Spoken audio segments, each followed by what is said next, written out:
Hello and welcome to episode 2 of the Wash podcast with Leonte Carroo. I am your co-host, Mike Embrich. As we said in episode 1, and I'm hoping you're stuck with us and you're listening right on through, that we have some great guests lined up, from former NFL players to current NFL players to former NCAA football players and stars and a bunch of other sports. We have politicians, we have pundits, we have writers, we have columnists, we have reporters, we have it all for you. If you're into what's going on in the world of the NFL, the world of football, the world of college football, and with a little political spin on it, then you are in the right place, my friend.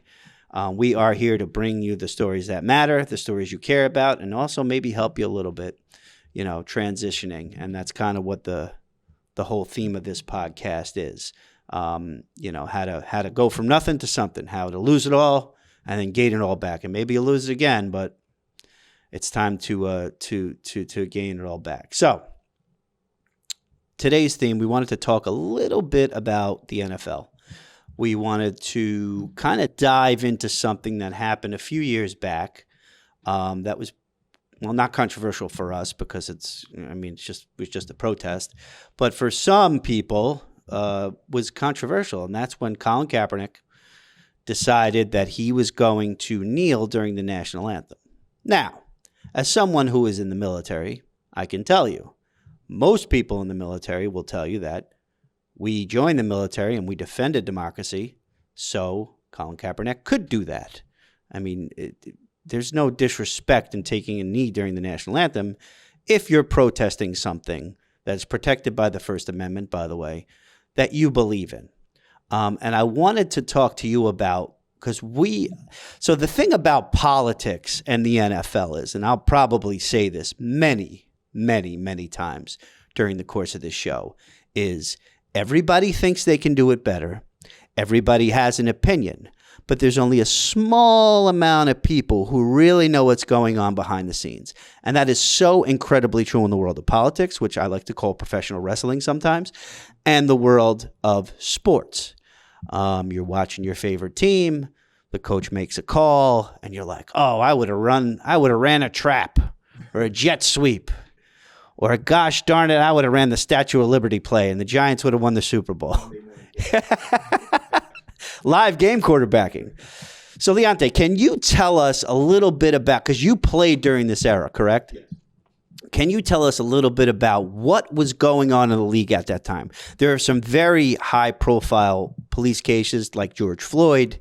The body cams were just kind of coming into the major spotlight. We were seeing a lot of police interactions with people, black and brown communities, and we were kind of getting a firsthand view on two things. One, how incredibly difficult the job of the police are. The police have an incredibly difficult job. And like any other profession, there always are a few bad apples, miserable guys or gals who put on the uniform every day, who have no business putting the uniform on. And I think players in the NFL, obviously most players in the NFL have come from communities of color, have come from communities where it doesn't always seem fair, where the police, it seem like they're targeting or harassing as opposed to just doing their jobs. And I think what we saw many years ago in the NFL, and what's kind of quieted down a lot, is Kaepernick taking a knee and the reaction of insane maniacs burning their jerseys on TV. And, by the way, destroying your own property is probably not the best way to protest. I mean, if you don't like the guy, just don't wear the jersey. But setting it on fire is a little extreme in my opinion. Anyway, so why don't you just take us through kind of what happened there and like the first time you heard about it and kind of what the reaction from your team was and like your fellow players. You don't have to name anybody, but yeah. So to dive into this was a crazy time. I mean, it was my rookie year. Yeah. First year in the NFL. And we were getting ready to play the first game of the season. We were playing against the Seattle Seahawks, so we were actually out in Seattle. And I had a terrible training camp, like awful. It was hot. Miami was 110 degrees. I was slightly overweight when I first got there my rookie year. So I was really struggling. A week before the Seattle Seahawks game, the receiver that I was backup to, Devontae Parker, he actually tore his hamstring. Oh So boy. now it's like, you're starting in this game. Oh boy. So now I'm locked. I'm locked in for a whole week. I'm getting ready to start my rookie year against the Legion of Boom. I'm talking about Earl Thomas, Richard Sherman, Cam Chancellor. Oh boy. My first game of the season. Yeah. So we're out in Seattle. Being that it's a long flight, we fly out 2 days before the game, and we have our final walkthrough at Washington University Stadium, and we're practicing. And once practice is over, one of our team leaders, he calls up the team and he says, "Can coaches leave? I just want to talk to the team for a second." And it was a guy by the name of Arian Foster, good right back. Yeah. Played a lot of years in the league. And he brings us up and he's like, "Hey guys, I'm in a text thread with a bunch of other guys in the NFL. We are deciding to do something as a community tomorrow, as an NFL community. When the national anthem is playing, we're actually going to take a knee, and whoever wants to join us can join us. Whoever doesn't. I'm kind of leaving it open for you guys to kind of let me know how you feel." Immediately, when he finished, and we were still kind of like huddled up as a team, 10 guys, no, not taking me. I have family in the military, this, that. It literally caused a distraction on our team immediately. Yeah. Guys started just immediately going at each other. Now you got guys like Arian Foster. Well, it's not for that. It's not about the national anthem. And now you got guys arguing. This is big for the game. Now, at the time, I'm not going to lie, I wasn't educated enough to know what I was taking a knee for. Yeah. So one of the players that was heavily involved in taking a knee was a guy by the name of Kenny Stills. Now, we're in the receiver room together. I go to his house after practice. He still is, and what was one of my great friends at the time. He came up to me after practice, and he's like, "Yo, you're one of my closest friends on the team. Would you want to take a knee with me?" And I'm like, "Dude, I'm not educated enough, or I really don't know what I'm taking a knee for." Yeah. Anyway, not to mention, I got a big game that I'm worried about. Yeah, and you're a rookie, and you just got in the league, and you're like, Yeah. you know what happens to people who, look at what they did to Cap. I mean, let's be honest, right? Like, he got blacklisted, and it ended his career. One act of courage ended his career. But go ahead. And what people don't realize is Cap has taken a knee for the national anthem for years. Yeah. Like, there's pictures of him years before that taking a knee during the national anthem. So people just made it a big deal once multiple guys started doing it. Okay, got it. So now we fast forward to the game, and it's Sunday, and sure enough, 3 of my teammates, and there's a picture I think you can find on Google, but the national anthem goes on, and I see the cameras like just run to our sideline, and I have my hand on my chest. Oh boy. And I literally see 3 of my teammates drop to a knee right next to me, and you just see my eyes go.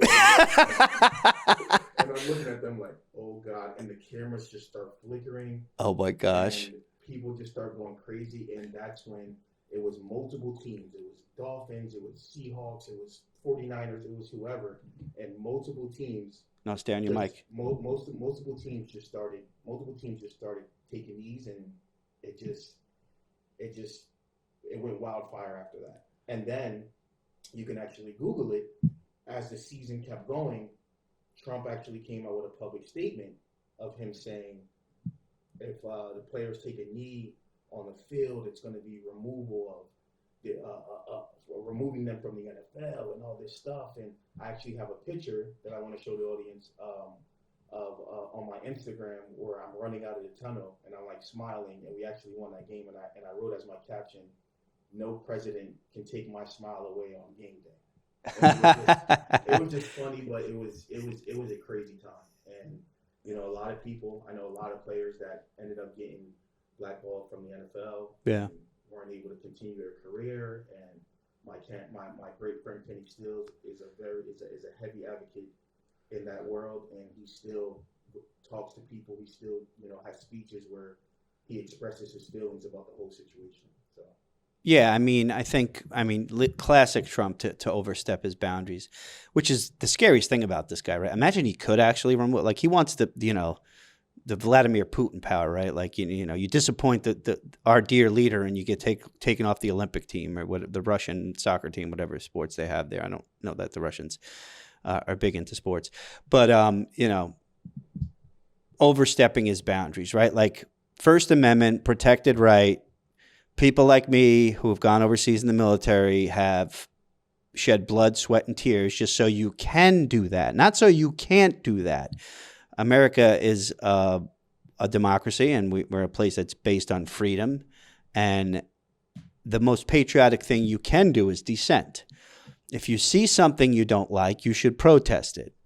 And I mean, just how petty for the president to get involved in something that really doesn't affect him. You know, I don't know that the cops are patrolling around Mar-a-Lago, pulling people over and yanking them out of their cars and stuff like that. Not saying the police always do that, but I think that the experience of the black community is very much that. We both come from very multiracial, very culturally diverse places. You do notice a little bit of that. It's gotten better, in my opinion. I think body cams are a great thing. I think they keep everyone safe. You can get the whole story. I mean, that doesn't mean things don't blow out of proportion, but they do, because maybe you see a clip of something. I don't know how many times have you seen a clip of a cop getting rough with somebody, and then they cut out the part where the person kicked him in the shin, and vice versa. But that being said, Cap had the right to do that. It's disgraceful that people had the reaction they did to that, and he was doing it for years. But now that other players wanted to do it, well, then that starts to scare people. Oh man, maybe these people are going to be demanding rights soon. Holy crap, we better stop that real quick. I think it's disappointing, but it is what it is, and that's what we're dealing with nowadays. I think we have a current kind of, I wouldn't call it a controversy, but a cowardly move by the NFL to, when Trump got elected a few months back, which it seems like it's been 7 years, but it's only been about 3 months. They took end racism out of the end zone, and we have a whole episode on why the NFL is always at odds with its players. I think, I'm not sure the exact number, but over 50% of the league are black Americans. You think that they would like the people who make them all their money, that you think that they would. And I think we did see some of that post-Cap, right? We did see the NFL under the Biden administration get a little bit warmer and racism in the end zone, and there was a lot of that branding on the helmets. And who did it hurt? No, I mean, maybe some people were hurt. Their feelings got hurt because they don't like seeing people stand up for rights, or they don't like feeling guilty. But I think the experience of black Americans is very different from the experience of white Americans. And that is a fact. That is not, it's beyond dispute. There is, how many people say, how many rap songs are about F the fire department? There's none, right? Like it's like black Americans have, and you can speak way better to this than me. I mean, you grew up in a very urban area, Plainfield, New Jersey, very urban, very, very, very controversial police force there. A lot of towns in northern New Jersey do have problems with racial profiling and things of that nature. But I digress. Jumping right into what we wanted to do next, this next segment, and we're about 10 minutes into the show now. Wanted to remind everybody, if you're feeling the show and you're listening on Spotify or on iTunes or on Apple Music or any of those platforms, or wherever you get your podcasts, and you want to see just how attractive we both are, the show is now on YouTube. You can go on YouTube and watch us. Make sure you smash the subscribe button. Make sure you give us a like. Make sure you leave a comment talking about who you'd like to see on the show and what topics that we need to cover, because boy, we've really kind of pooped the bed a little bit, and sometimes we don't pick the right topics to talk about, and we have to start over. So that kind of happened today, but I'm glad we did, because I think we got into something really important. So moving right along, I wanted to ask you a few questions just about the NFL in general. Yeah. Me being a 5'0" nothing, 100 pound former cornerback and kicker, who was much better at kicking than being a cornerback. And I love football. Like we watch the NFL together here. We talk about football, not all the time, but most of the time. What was it like? So I guess my first question is, were the corners and the defensive backs in the NFL much better than college, different world better than college? And as far as physicality, like, did they jam you a lot, stuff like that? I just want to talk about like just the very hands-on experience you had of being a wide receiver. Because in Rutgers, I mean, watching your film, it's like you dominated. I don't even think like you even thought about the defensive backs because like you were just so much better than everybody. But in the NFL, I feel like the playing field might have got leveled a little bit. So can you tell us a little bit about that? Absolutely. So in college, I looked at myself as a very physical and fast type of receiver. Yeah. So in college, it wasn't that I think I was more talented than those guys. I just think that a lot of those guys don't do a lot of film study. Okay. And as a receiver, when I was in college, I did a crap ton of film study. So I knew what my opponent's first move was going to be. I knew how they were going to press me, if they were a two-hand jam guy, if there was a off-release type of guys. I just knew what they were going to do. I knew what coverage. My wide receiver coach at the time, he was also my high school coach. Yeah. And now he's the DC for the Jacksonville Jaguars. His name is Anthony Campanelli. I'm going to talk about him a ton on the show. Great mentor of mine. He made sure I established how to read coverages and things like that when I was in college. Then when you get to the pros, these guys are just smart. They watch so much film. Yeah. They look at your first step. They look at your if you know what releases I do on third down. So not only are you matching the speed and physicality with these guys, you're also matching their intelligence for the game. Yeah. I mean, Richard Sherman's a smart cornerback. Yeah. You know, and that's who I went against for my first career. Oh my gosh. You know, the thing is, I actually had a decent game because he didn't know about me. Yeah, so yeah. He's like, who's this guy? Yeah, some rookie. Yeah. You weren't even supposed to start, right? So I mean, so my first career catch was a 5-yard hitch route. Yeah. On Richard Sherman. Okay, wow. Not many people can say that. No, exactly. So a lot of these guys are just very, very smart, and they watch a lot of film. I played with a kid at Rutgers. His name was Logan Ryan. Ended up playing 11 years in the NFL, won 3 Super Bowls with the Patriots. In college, he was a genius. Yeah. That's how I knew his game was going to transition once he got to the NFL. What happened with me is I'm a fifth-string receiver, so now I'm not watching that much film. You know, not as much film as – it's different when you know the whole game plan is around you. Yeah, so in college, the whole game plan was around me. Yeah. So I had to study and watch what the DBs did. In the NFL, I'm fifth-string receiver, so I'm like, shit, Jarvis Landry will figure that out. Yeah. You know, Devontae Parker, Kenny Stills, they got to figure that out. And that's kind of what affected my game. And we're going to get into that later. But these guys in the NFL, these DBs, first of all, cornerback is the hardest position in the NFL. Yeah. Besides cornerback DBs, that's why they get paid so much money. You have to know what a receiver's doing. And you're starting backwards. Yeah, I mean, a lot of people don't realize that. You got guys like Tariq Hill who runs a 4.1, running at you full speed and you're in the backpedal. Yeah. You know, that's why I give a lot of credit to these DBs. You know, we just had a DB win Defensive Player of the Year. Yeah. You know, Patrick Surtain. Yeah. You know, that's unheard of. Yeah. Well, it certainly is, and being a slow cornerback, I used to give guys like a 20-yard cushion. Like, especially like if we play like, and we have, when I played public school football in New Jersey, the public schools are as good as the private schools. And I mean, I played against NFL players, guys who went on to the NFL and guys who went on to college, and, 15, 20-yard cushion, that's what I was giving up. So give you slants and outs all day, but I'm not giving you a touchdown. Yeah. So one of my good friends, Danny Amendola, actually gets hurt during that game. Yeah. And they're like, Leonte, go in. And they throw me right in. And the first play was a run play. I block my man. And then we get on the ball, no huddle. And we get on the ball and we call this play. And it sends me on a post route. So I run my post route. And I noticed that Ryan Tannehill's kind of like scrambling in the back. And then he points at me. He like literally points down the field. Yeah. And he freaking launches a great pass, but it really shouldn't have went to me. There was a defender right there in front of me. Yeah. And I just freaking jump my highest and I reach up. Yeah. I catch what they say moss. I moss this DB. Yeah. And I run into the end zone for 75 yards. Nice. And it was like my teammates were so happy for me. Everyone was sprinting, and it was unbelievable. So fast forward to that off season, I'm in a bar in Hoboken. And, I'm hanging out with my friends, and some random kid comes up to me. He's like, "Yo, you're Leonte Carroo?"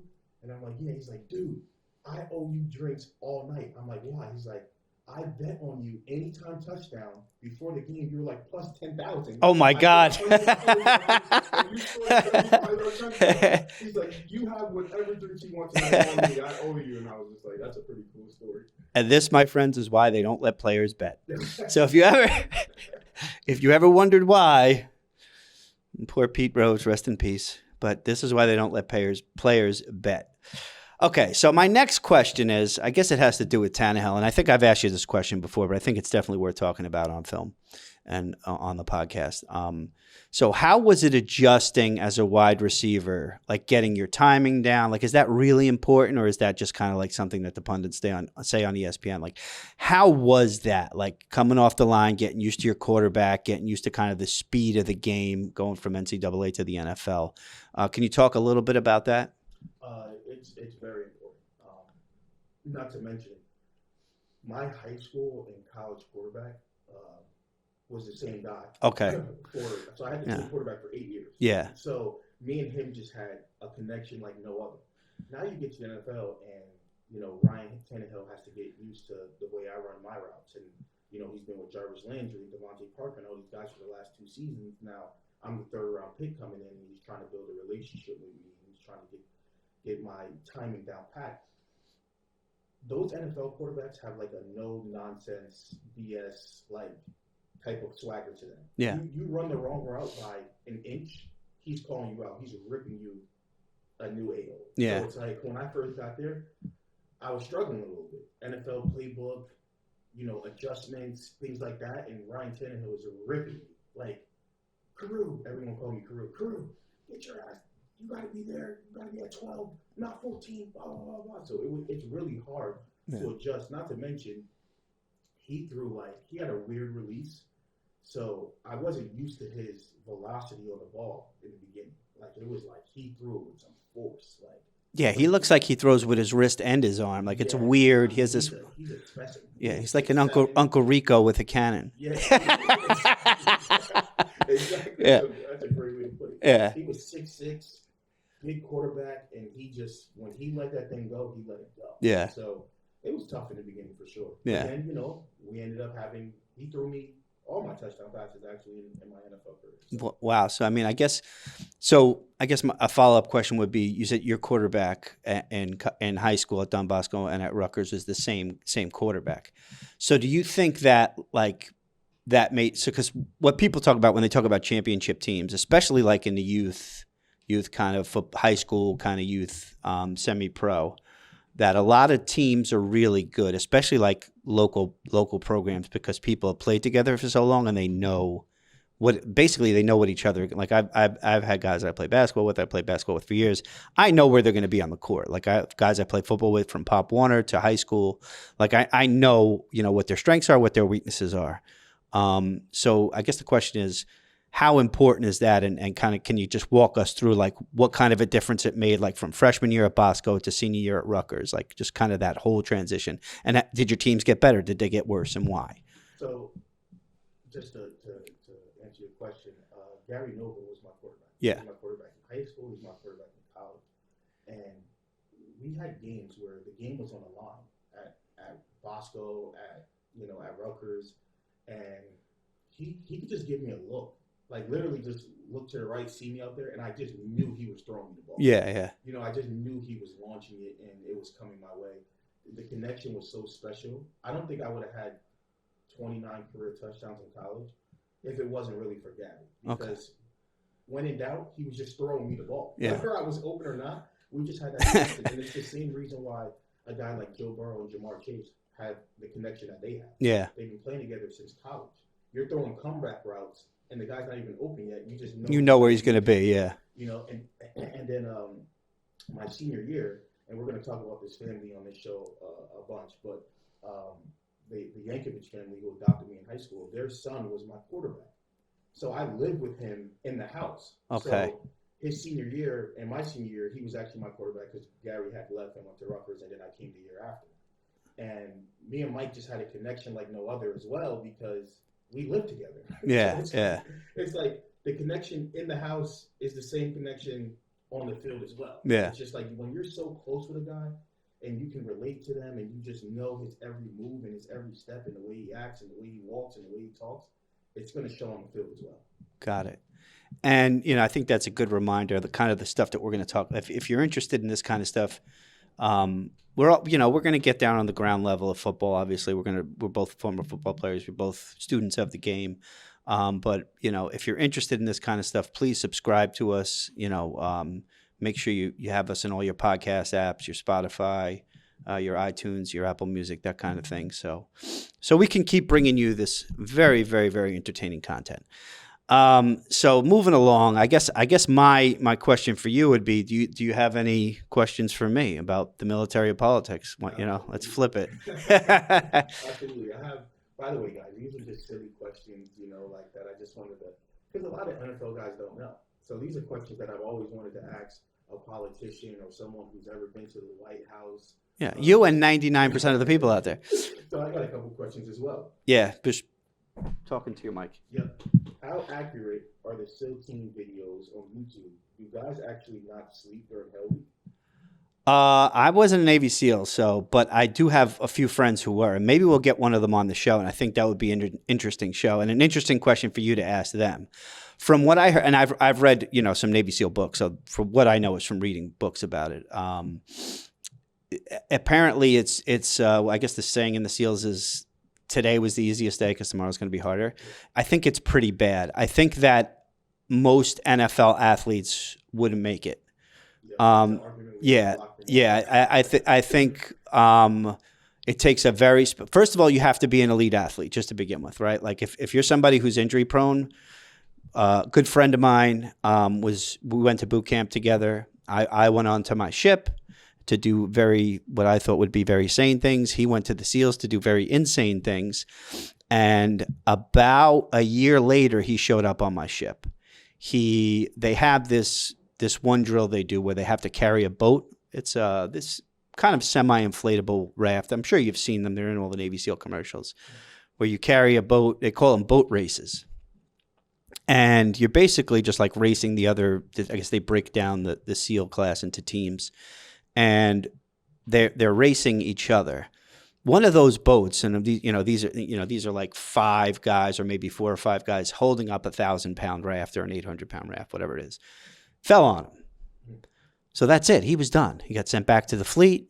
And I mean, that's the thing. Like, your job in the Navy is your job in the Navy. You go to the SEALs to try to be in the Special Forces, and the Special Forces and both in the Army and the Navy and the Air Force, they're kind of their own branch. They don't really do what the Navy does. They don't really do what the Green Berets don't really do what the Army does. They have a different missions. They're the scalpel that goes in to remove that very, very, very sensitive tumor that's in that area. Where the military just kind of throws you into a bath of rubbing alcohol to cure your diseases. So I think that's kind of a good analogy. But yeah, there's the only NFL players that I could probably see making it were like guys that like maybe Tom Brady could, because he was just yeah. Yeah, so maybe Tom Brady, or maybe someone like Brett Favre, as much as I despise him.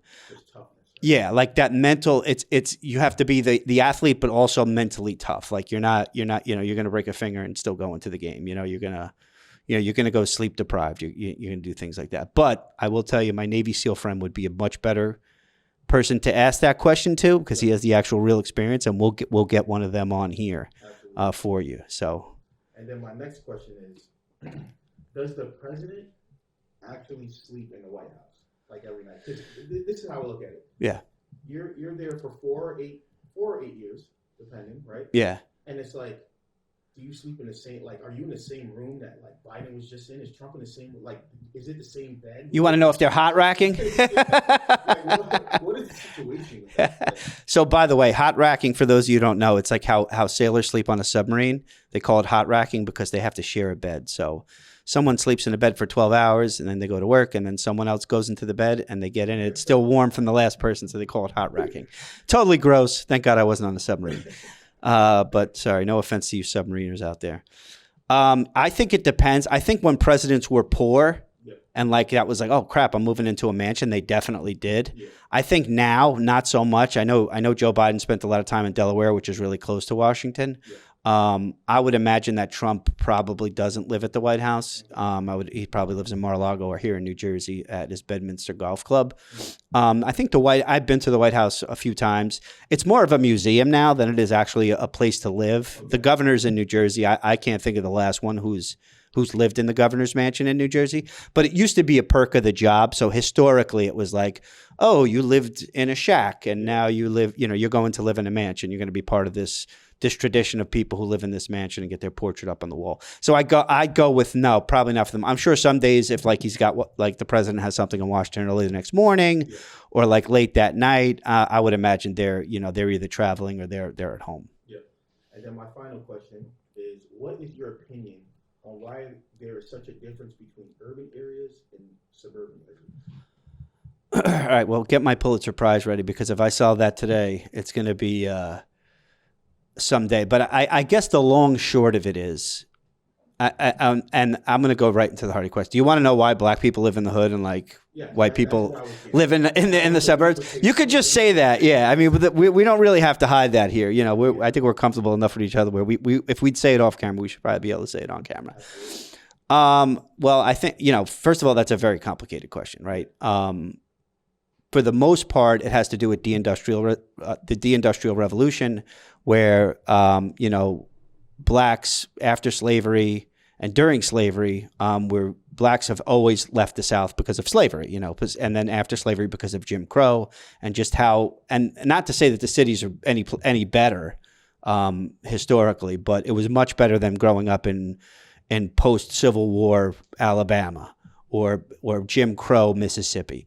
The jobs, there were more jobs, there were more opportunity for black people. So they came to the cities, right? They came to Chicago, they came to Pittsburgh, they came to New York City, they came to Baltimore. They came to the northern cities because there was jobs. But then as the American economy changed and more jobs got shipped overseas and left the cities, and our economy went from more of an industrial producing to more of a consumer based economy after World War II, those jobs dried up and the people didn't leave. Where were the people going to go? That's what they'd known their whole lives. They came there to work. Their father worked. Maybe they worked in a factory and then the factory closed. And then now you have some place that was an economic hub that no longer has an economy. And you know what happens there, right? It really degrades down to a point where there's no economic economy. And then that's basically the long short of the American slum or the American ghetto or the whatever you want to call it, the American to be politically correct, the urbanization of inner cities. So I think that it's more complicated than that, but certainly that's the beginning of the story. That's certainly the beginning of the story. Well, thank you for that. Absolutely, anytime. I like to feel smart, even though I'm not that smart. So it's story time. So I'm going to ask you about a story. You're going to ask me about a story. I want to know, let me think of something good here, what it was like the first time you saw yourself in Madden. Did you pick yourself even though you were a fifth string wide receiver? And did you try to make it work? And did you cheat? Did you up your stats at Madden? So that is a great question. 2016 Madden, I think Richard Sherman might have been on the front cover. As soon as I got it, all my friends came down from New Jersey, came to visit me in Miami, and I 100% picked the Dolphins. And I picked myself. So the funny thing is, when you go to the combine, and we're going to get into a nice combine segment episode in about a week or two. Okay. But when you go to the combine, they actually tell you your Madden rating right then and there. Really? So you're at the combine and they bring you to a room. It's like the Madden room, and first of all, the whole combine's at like a big hotel. So every ESPN, Madden, whoever has their own personal suite. So it's kind of like NFL Con then. Yeah. Yeah. All right. So they bring us. They you go in one by one and they bring you in and they ask you a bunch of questions and they're like, what do you think your strength is? What do you think your speed is? What do you think your overall rating is? So I was like, being a little humble, but also being a little cocky out there. Like, oh, what do you think your overall rating is? I was like, I'm probably like a 81. Well, how do they factor that? I mean, I think they go based off your college college tape, but then I don't actually. That's a good question. I don't know because they gave me a 98 speed overall. Because I'm sure you were very good in the combine, right? Like I did really well at the combine, so it was kind of weird how they based it, but yeah. So fast forward to playing the game, I put myself in. I was like a 60, 68, 69 overall, but I had a 99 speed, or no, sorry, I had like a 97 speed. Nice. So my catching was like a 99.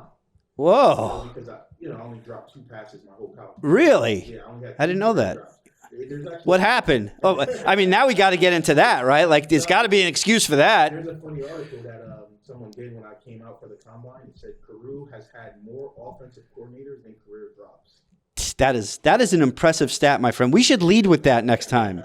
That's something you should lead with. Like, you've never told me that, and we've had hundreds of hours of conversations either here or out. Yes, I only had 2 career drops my whole college. Was it gloves? See, we didn't have those sticky gloves. Yeah, those sticky gloves. My quarterback, Jamal Lord, and I'm going to put you out there, Jamal. I'm sorry. He played in Nebraska. Was possibly the best option quarterback I've ever seen in my life. Actually, he is. I'm just going to go out and say he's the best option quarterback I've ever seen in my life. Sorry, other option quarterbacks. He wore electrician gloves one game, and I don't know if that was cheating in high school. Nobody said anything to us, but I'd love to have him on the show and ask him how that worked out. I don't remember how it worked out, but I do remember he was wearing them for about a week, and they went away. He was taping them, and I don't think he needed them. He never fumbled or anything. But Jamal, we want to know how the electrician gloves work. But go ahead. I'm gonna find a way for one of my NFL buddies when we have one of them in to bring in a pair of gloves. You have to see. Yeah, but I got them for my son. With it, they're cut. What are they called? Cuts or cutters? Yes. Okay. Yes. Now these Nike and Adidas gloves, they fit to your hand like so perfectly. Yeah. And they are like, I mean, if you drop a pass as a receiver with those gloves on, it's just like you're kind of trash. Like, I mean, I get contested catches, but like, that was one thing I took pride on. Yeah. We'll get into this, but I had a really bad state championship game versus Bergen my junior year. Bergen Catholic? Yeah, okay. I dropped like 5 touchdown passes in a game. Oh, geez. To the point where like my mom, when we went home, 5 touchdown passes? 5 touchdown passes. Like I'm talking about wide open. Oh my gosh. Like the worst game I've ever had in my career. So when we got home that night, my mom actually said to me, "I don't know if football's for you." Thanks, Mom. So I made a promise to myself after that game that I would never drop a pass again. Okay. So I actually took pride in catching the ball. Yeah. Well, you almost kept. I mean, that's got to. I mean, I think about like I played wide receiver in practice. I played corner because I really didn't have great hands. But like just the amount of concentration and just like discipline that takes must be. I mean, are there any tips we can give? Oh, by the way, Nike and Adidas, we're open for sponsorship. So if there you go. So, but yeah, get them back. Come on, bring them back. We need sponsors. Anyway, so like, what did you change? I guess. So basically, I mean, a lot of receivers will probably disagree with me, but it's all about your eyes. Yeah. Most receivers, they drop passes because they take their eyes off the ball. Yeah, like it's a classic thing. You're running first. Yeah. You don't have bad hands. Yeah. You don't have bad eyes. Yeah. So it's very important to look the ball all the way in and actually see it. And then when the catching part is whatever. Yeah, It's all about your eyes. So when I was dropping those touchdown passes, I noticed that my eyes were just moving all over the place. Like your eyes are just everywhere instead of just focusing on the ball. Yeah. So that's what I started to hone in on later in my career. Yeah. Seeing the ball all the way through. And my college coach used to put numbers on the tip of the ball. So when I would catch it, 1, 3, 4, because he wrote 1, 2, 3, 4. Oh, okay. Wow. Just so you can make sure that you're seeing the ball all the way through. That's an awesome tip. So there you go. Any youth coaches out there or anybody who needs to work on their receivers, there's a tip for you. Get a Sharpie and write some numbers on the ball. And then I have a video that I want to show you. It was something that I used to do. Muhammad Sanu, actually, shout out to my good friend Muhammad Sanu, another Rutgers GOAT. He actually introduced it to me. It's called man hand. Okay. And I have a sick video I'm going to show you after where you put your hands like this close to the jug machine and you turn it on like 90 and you shoot the ball out and you catch it. Oh, okay. Yeah, I think I've seen that. Yeah. Does it hurt? No, it actually doesn't. Really? But okay. It takes a while. In the beginning, you're damn near breaking your finger because you're scared. Yeah. You try to get used to it. Yeah. And I've mastered it over the years. The fastest I've ever put the speed on a judging machine to and caught a pass was like 110. Oh, Jesus. Yeah, so I have a video. I'll show you that. So that's like, catching a Major League Baseball man hand. Yo, it's man hands, all right. Lose a man hand. OSHA, don't investigate that, please, because that's probably against every safety regulation that ever existed. So to finish the story, I put myself in on that and ended up scoring some touchdowns with myself, but that was the coolest part. Not to mention, people don't realize there's another backstory for our audiences. They actually play NFL players. We get $30,000 to be on the game. Really? And is it a one-shot payment or? Yeah, just one check for every year you're on there. That's pretty cool. Yeah. It's a little way to make some change. Yeah. So, Matt, if you're listening, you want to put me in the game, I can be like a water boy. You can use my likeness. Yeah, man, put me back in the game. Yeah, please. Thank you. Put both of us back in the game. Thank you. Speaking of which, Greg Olson is getting an Emmy for his football commentating this year. Really? Big shout out to Greg Olson. Good for Yeah, there you go. Yeah. So big shout out to Mr. Olson. Congrats. I think he was nominated. I don't think he got it, but anyway, hopefully he gets it. So, I think that moving along here. Any final thoughts that you have? Well, you gotta give us a story time now, right? Oh yeah, you're right. So we're not final time. We actually have about a half hour left, so we got to keep going. Okay, so my story. How did you tell your story? What did I asked you about a story? So you got to ask me about a story. Let's see. Why didn't you decide to take the Navy SEAL route? You were in the Navy. Did you not want to shoot a bunch of people? No, because I know I would have failed immediately the second I stepped in there. I was crazy. I wasn't delusional, right? Like this is a kind of training that you don't just walk into off the street. There's companies out there that people pay to prepare them. There's former SEALs who take people out to prepare them for exactly what they're going to encounter. These guys are not only some of the most athletic people in the whole world, they're some of the smartest, they're some of the most disciplined. Every Navy SEAL that I know who's gotten out has gone on to do something very successful, whether it's the Jocko podcast, I'm sure you guys know about that, or my friends, a lot of friends, former SEALs, I won't out them, they've become lawyers and doctors and professors, and because once you do that, going to college is easy, right? Once I got out of the military, I probably wouldn't have done as well at Rutgers if I went right after high school. When I got out of the military, reading a couple of pages of homework was oh yeah, well, that's easy. I can do that. As opposed to, waking up, sleeping, going with 3 hours of sleep a night, going with 2 hours of sleep a night, constantly being disturbed. There's no peace in the military.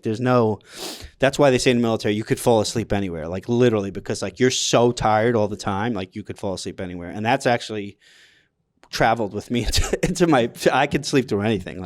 My wife used to hate it because when our kids were young, they'd wake up at night and they wouldn't wake me up. I would just sleep through the whole thing. Yeah. And she was the one getting bothered. But, when they were real young, we took turns. But even now that they're a little older, they still sleep with us. And, they wake up at night. I don't even know. I don't even know. My wife will tell me, I was throwing up last night. You didn't hear me? I'm like, no, I was knocked out. I have no idea. Sorry. My condolences. I'm sorry. So this actually brings me to another question. So what is actually the rules behind guys that play football at the Navy and then transitioning if they wanted to go to the NFL? So let's say a guy went to Navy, but he ended up having a Tom Brady NFL career. Does he still have to serve once he's done if he played 20 years in the NFL? What's the ruling behind that? Yeah, so that's a really good question, and I'm surprised I didn't think of that to put in the script. But well, that's what you're smarter than I am. Anyway, so it's changed. It's changed. It used to be I'll use David Robinson as an example. He played basketball at Navy. He's the greatest basketball player ever to play at Navy. One of the obviously 50 NBA greatest players of all time. His job in the Navy was to be in submarines. Well, being a 7-footer, you can't fit on a submarine. You can't fit in the rack that you're going to share with another guy. So they let him out. They let him get out. Now, for the most part, now there are guys. This is like Keenan Reynolds is a good example. He was a quarterback at Navy, awesome option quarterback. Played for the Baltimore Ravens. They used to like station you near where your team is. This way, you could still serve as an officer because the military academies are free to go to. Right, you go there and then you sign a contract. You'll give them 6 years as an officer. You'll get a commission, what they call a commission. It's basically like the American equivalent of having a military title. And you go, and then they'll station you. Like that's why a lot of guys you see who are in the NFL, they ended up in New England. Well, because there's a Belichick connection there, because Belichick's father coached at Navy, but they coached at New England, or they played at New England, or they played at Baltimore, like someplace by DC. So they're around a military base. I think San Diego is another one where you could get stationed. But recently, I think 4 or 5 years ago, the DOD made a change where if you get drafted, the military will let you go, because it does serve a better purpose for the academy, because the academies can't recruit. So like they don't, and that's like what's astounding about Army and Navy and Air Force, that they're not allowed to recruit. So the kids that they get are kids who really want to serve. And these are I'm a screener for one of the military academies, and that means I interview kids who go into the Naval Academy. And these kids are phenomenal. They're like machines. They own a nonprofit. They have perfect math scores. They have, and their SAT or their ACT. They have perfect, English scores. They're the leader of 5 clubs. They're the varsity captain of 2 teams. Like these are the kids that go to these schools. So they really, really want to serve these kids. They could go to any school they want to. And a lot of them are really exceptional athletes that could go run track at Stanford or do whatever, but they choose to go to the Naval Academy. And the return in that is you get a free college education at a world-class engineering school, because all the service academies are the top engineering schools in their field. And you'll give 6 years back. But what they said was it would make it easier for the military academies to recruit if you were somebody who has aspirations to be a professional athlete. And the only thing keeping you from going to Army, Navy, or Air Force is that you're going to have to serve that 4 years. It didn't used to be like that. I think in episode 1 we talked about a friend I had who wanted to punt, and he was stationed in Europe, and he wanted to go kick at an NFL team in Europe. And his commander told him, "Yeah, no, that ain't happening. You can go kick rocks outside. You're not kicking footballs." But it's a good question. I think it's something certainly I'd like to see more of. Now with the NIL stuff, so now that might factor in, right? Like kids like, why do I want to go to the Naval Academy when I could go make $20,000 in my college career just eating Tostitos or doing whatever they do for NIL money. So hopefully we'll see more of that change, so the service academies can keep with the tradition of playing the Notre Dames, and that adds value to college, not only to college football, but it adds value to the nation. It keeps our military strong. It helps with recruiting. So I'd certainly like to see more of that. So thank you for that question. That was a great question. So now my story time question for you, or not really story time, but like another question I have for you is, what can you walk me through? Because I have a lot of friends who were recruited in high school to go play in college. Could you walk me through what kind of that process was like?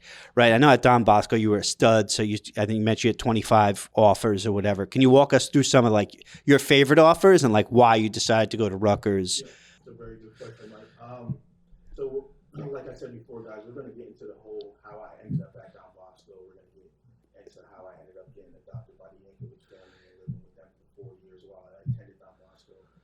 We're going to get into how Don Bosco was a powerhouse when I was there, and I only lost. I never lost a game in high school. 48-0, 2 national championships. It doesn't get talked about enough. Like Bosco, we won 2 national championships. Yeah. At Don Bosco. But I mean, I remember Bosco. It was forced to be reckoned with. So to answer your question, I mean, Bosco was a powerhouse in itself.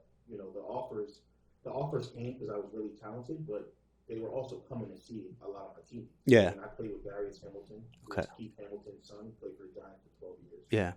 I played with Elijah Shoemate. I played with Jabril Peppers. Wow. I played with a lot of these really, really talented guys, Gary Nova, all these guys that had multiple offers as well when they were in high school. So these colleges would come in and they were like, "Oh, we're coming to see Darius," but then I was like, "Oh, well, who's that?" Yeah. And then you watch the film and stuff like that. So My first offer was going into my sophomore year. I was still basically a freshman.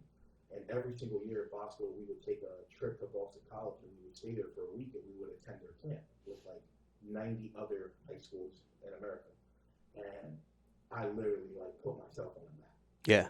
These Boston, and we had a tie to Boston College because Greg told my head coach, his son, who was arguably one of the greatest high school football players in New Jersey, Brian told him, he went to Boston College. So Boston College was always looking for Boston guys. Yeah. So I went up there at this camp when basically 14 years old, and I teared up, and I killed it. Guess who was the coach at the time for Boston College? He was a wide receiver coach who gave me my first scholarship. Ryan Day, who's the Ohio State head coach now. Okay, wow. And just won a national championship. Shout out to Coach Day. It was my first scholarship offer. And after that, I ended up having a really good game, my first game of the season of my sophomore year. We played against Gail LaSalle from Cali, who was a powerhouse in California. We beat them like 30-6. But I had a really good game as a sophomore. And then after that, I broke my neck after that game. So I missed my whole sophomore year. Wait, run that back. You broke your neck? Yeah, I broke my neck. Not like Mike Tyson broke his back. You really broke your neck. Yeah, I tore my C6 and C7 disc in my neck. Oh, my I had to gosh. wear for the whole year, and I only played one game. So was it on a hit or? It was like, from what I can remember, I had already aggravated it in practice. Okay. And I just pretty much played through the game with it. Yeah. And after the game, the next morning, we just beat the number 2 team in Cali, number 16 in the state. I mean, in the country, whatever they were. The next morning, we had off, and I just couldn't feel my neck. My mom took me to an orthopedic guy, and he did X-rays and CAT scans, and he saw that I had split disc in my neck. So. Okay, so you slipped a disc. Well, it said C6 and C7 disc in my. I had to wear neck brace. That's all. Okay, yeah. I don't think you months. broke your neck. Yeah, well, let's go back. I didn't break my neck. I just did something really bad to my neck. Well, now I'm just going to always tell you better protect your neck after that story. But yeah, you probably slipped a disc, which I actually have done. It's incredibly painful. Yeah. And my arm got paralyzed because of it, actually. Really? Yeah, I had to go to physical therapy, like the whole 9. Yeah, So, I know it sucks. I know. Yeah, it sucks. I know how it feels. So I ended up missing my whole sophomore year. So then I come back my junior year, and it's like go time. Now it's like time to get offers. And I already had the Boston College offer. And then I ended up tearing it up my junior year, tearing it up my senior year. I ended up becoming a high school Army All-American. At the time, we held the record for most All-Americans from one high school in the game. It was 4 of us. That's awesome. Yeah, it was me, Darius Hamilton, Yuri Wright, and Elijah Shoemate. We all played in the All-American game. And like I said, I had 25 offers. And I decided to commit to Rutgers because I wanted to be like the first kid from Jersey to say, I went to Rutgers and I brought us home a national championship. Yeah. So I got literally every top 15 player in New Jersey. I got them to stay home and come with me to Rutgers. That's awesome. I'm talking about Darius Hamilton, Steve Longo, who's one of my best friends, Quanzel Lambert. These are guys that had multiple offers from every school in the country. Yeah. And we all decided to stay home and go to Rutgers. So what was your favorite college visit that you went on? So my outside of Rutgers, obviously, because you went there. So my adopted family, the Yankees family, they're actually from Altoona, Pennsylvania. Okay. So they were really pushing it. They really wanted me to go to Penn State. Of course. So we actually took like me and Mike talked about before. I have such unique stories. I have stories for days, and this is a crazy story in itself. We went down and we visited Penn State, and Joe Paterno was still the head coach there. Yeah. I was the last recruit to meet with Joe Paterno before everything blew up. Oh my gosh! Did he seem nervous? My dad made a comment about a national championship game that he lost. And yeah, that's something you bring up. Joe Paterno sat there and he said, I don't know, punch you in the goddamn face. No, he didn't say that. But it's like crazy. Rest in peace, Joe Paterno. Rest in peace. But it's crazy that I was like literally, I think we went to go visit him in July and then everything blew up. Oh, actually, no. Screw you, Joe Paterno. Don't rest in peace. Hopefully you're burning in hell. Oh, man. What a crazy time. What a crazy story. The Penn State visit was definitely cool, though. Well, I mean, I guess because like the whole town's like it's around the college. Was the town big? I've never been there. No, it's small. Yeah. It's small. Okay. The whole campus is Penn State. Really? Yeah. Campus, like people that don't know this about Rutgers is like 5 campuses. Yeah, So you Rutgers gotta is take a huge. bus Yeah. so even if Yeah. you're on the football facility campus, you gotta take a bus to get to the parties. Oh You gotta God. it's just insane. Yeah. No, I've gone to my share of Rutgers parties. We'll get into that. Yeah, yeah. We'll talk a little bit about that. It's not a party school. Don't let anybody fool you. Delaware's the party school. But that's the running joke, right? Like if you can't get into Rutgers and you're from New Jersey, you go to Delaware. Yeah. No, shout out to all the blue hens. Is that what they are, right? Blue hens? Yeah. Driving through Delaware is not fun. But it's I always, so when I was stationed in Norfolk, when I was in the Navy, like clockwork, I would always get stopped in Delaware in the same exact place, same exact cop. He just must have known that I was just trying, a Navy guy trying to get home and just didn't like that for some reason. Maybe he was in the Army or something. Who knows? But yeah, so never got a speeding ticket again. Knock on wood, but I had like 75 probably when I was in the Navy. From Delaware. Yeah, all from Delaware. Not 75. They would have suspended my license. But I had a lot. Virginia has to be the worst state to drive through. So there's less cops in Virginia. That's the thing. Like if you get caught, you're screwed. Yeah. And I'll tell you a funny story about getting pulled over in Virginia. So when I was in the Navy, we would take turns driving because like there was like a group of us guys like from the New York City area, and we would take turns driving up. And it was my turn. So it was like 4 of us in the car. We'd, Friday after work, we'd get up, we'd take the 6-hour drive up to New Jersey, New York City area. So on the way back, I actually had just got out of the Navy and I had to go back to get some stuff. But like 2 of my friends, they were from Brooklyn. One of them was from Queens. One of them was from Brooklyn. They called me. They're like, hey, can we ride down with you? I was like, yeah, sure. Just meet me, in Jersey City or whatever, and we'll ride down. So I'm driving down, and now it's like, of course, we were stupid. We didn't leave like during the day. We would like try to maximize our time home hanging out with our friends. So we wouldn't leave till like 10 p.m. and we'd just drive all night and then like just go right to duty without sleeping. Yeah. So it's like 3 a.m. and we're driving through like the backwoods of Pennsylvania, of Virginia, like no street lights, like no houses, like it's just pitch black dark. And I'm driving and I'm like, trying to keep myself awake. We drank a lot of like Monster Energy drinks and shit like that. And I see the cherries behind me. The cop, he pulls me over. So everybody in the car is passed out except for me.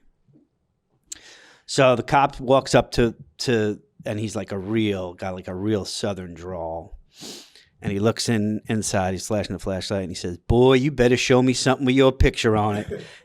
I said, okay, yes, sir. So I had so generally what I would do is slip my military ID so they know I'm not a drug trafficker, that I'm just, going back to the base. But I didn't have my military ID because I just got out. So now he's like, all right, we got Jersey plates. We got some white kid who obviously likes hip hop music because of the way I was dressed. And there's 3 black guys passed out in the car.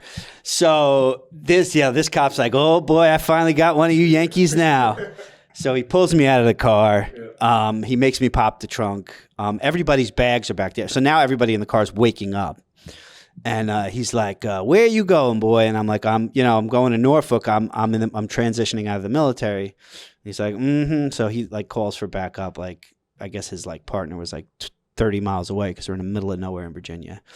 So he calls for backup. First he called for backup. So we were sitting in the car for like 20 minutes. Then the guy gets there. They have a dog, like the whole 9. So he makes me pop the trunk. Everybody's like up at this point. And now they're just going through our bags, like pouring the shampoo out. Like it was just like, so about an hour there. They tore my car apart, like everything, searched everybody. So now, like, we're there for like an hour. Now the sun starts coming up. So now we're going to be late for they're going to be late for duty. I was already out. So they were all about to be screwed because you can't show up late in the military. I mean, like, if you're 5 minutes early, you're late.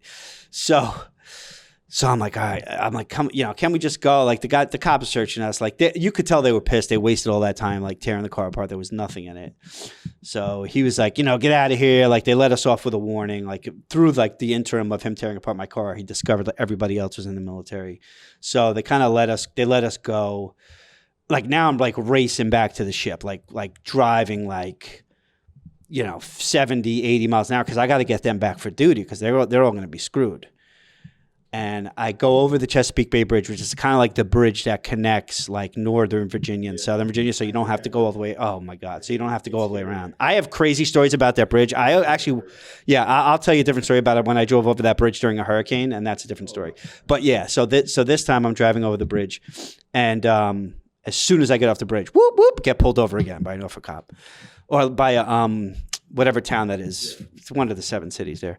So now he pulls me over. Same exact reaction. Where you coming from? New Jersey. I'm in the military. Sees my ID, sees 3 black guys passed out in the car. Same thing. Out of the car.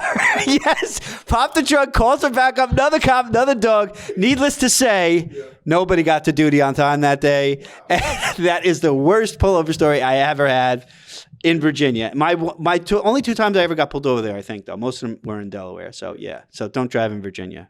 Yeah, I used to always... sometimes I would drive from Miami back to New Jersey. Whoa. To play for the Dolphins because I wanted to show off my Porsche. Oh, well, yeah. I mean, I'm not paying $20,000 to ship it back. No. Drive it back. Yeah. Well, and plus, got pulled over oh, I'm sure. Yeah. Yeah. Well, you're a guy in a Porsche, a black guy in a Porsche, that's like really sets their alarm bells off. Like, oh my God, he's got to be trafficking drugs or.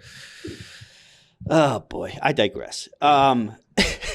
So how many times did you drive from Miami? That's like a 20-hour drive or something? Like 22 hours. So what, did you stop? I've only done it 3 times.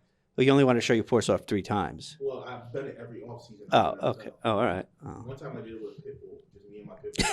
With a pit bull, it was like a random pit bull that you saw that, hey, come here, you want to go to New Jersey, pit bull? Come on. No, because there was a hurricane coming to Florida. Oh, yeah. Well, in that case, yeah, I'm not leaving my car there. Yeah. Fly the dog. Yeah. You gotta make a special. But here's the other thing: you don't want to leave your car in the hurricane. Yeah, exactly. Yeah. So I went back to Jersey. Yeah. So I mean, well.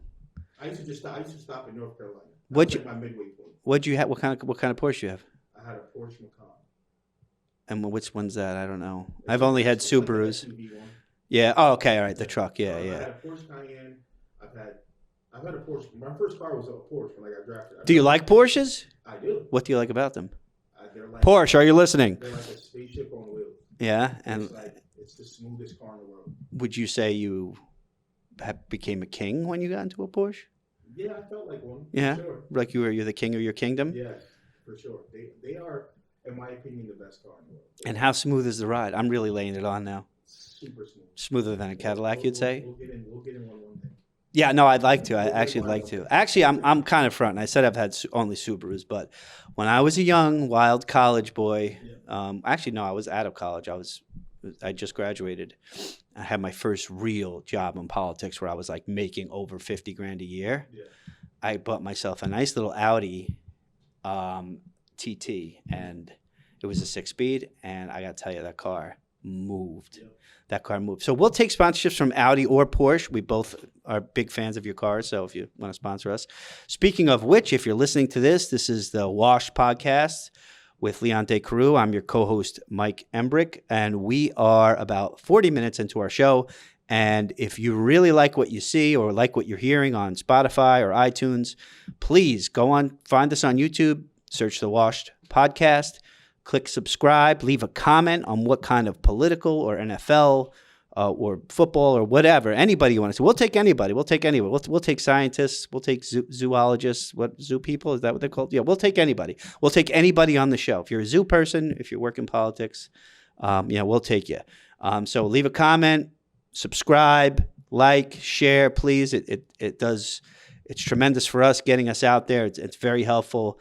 And thank you for spending your time with us. We really do know how busy everybody is, and thanks for giving us your time.